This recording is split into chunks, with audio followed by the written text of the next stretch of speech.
नमस्कार. माझं नाव अमोल दामोदर शिंपे. मी येत्या 28/7/2026 या तारखेला परेश कृषी केंद्र गांधी चौक पाचोरा या ठिकाणी गेलो होतो. तर मी नांद्रा गट नंबर 126/4 माझं 5 एकरावर तुरीचं उत्पादन घेतलेलं आहे. त्यासाठी 21 दिवसानंतर मी त्यांचं तणनाशक घेण्यासाठी गेलो. तर त्याप्रमाणे त्यांनी मला सिग्मा म्हणून असे शेरा म्हणून 3 पॅकेट दिलेले आहेत 1800 रुपयाप्रमाणे. तर त्यांनी सांगितल्याप्रमाणे 8 दिवसानंतर फेरफटका मारल्यास मला तिथे लहान मोठे कोणत्याच प्रकारचे गवत जळालेलं दिसलं नाही. त्यांच्याजवळ मी तक्रार करण्यास गेल्यास त्यांनी सांगितलं की याची गॅरंटी आम्ही घेत नाही, तुम्ही कंपनीविषयी बोलून घ्या.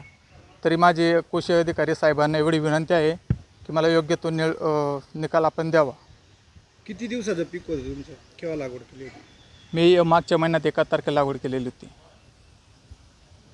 कुठलं पीक होतं तुमचं? तुरीचं उत्पादन घेणं होतं. आणि केव्हा फवारणी केली होती तुम्ही तणनाशकची? 29/7/2026 काय बोलले मग ते मला बोलले 8 दिवसानंतर तुम्हाला शेतामध्ये सगळ्या तणाचा नायनाट होऊन जाणार. 8 दिवसानंतर मी शेतात गेलो तर तण मोठं वाढून गेलं, त्याचा नायनाट काही झाला नाही. त्याबाबत तुमची तक्रार आहे? हो. तर माझी कंपनी आणि परेश कृषी केंद्र दोघांविषयी साहेबांनी चौकशी वगैरे करावी आणि मला योग्य तो न्याय द्यावा ही नम्र विनंती.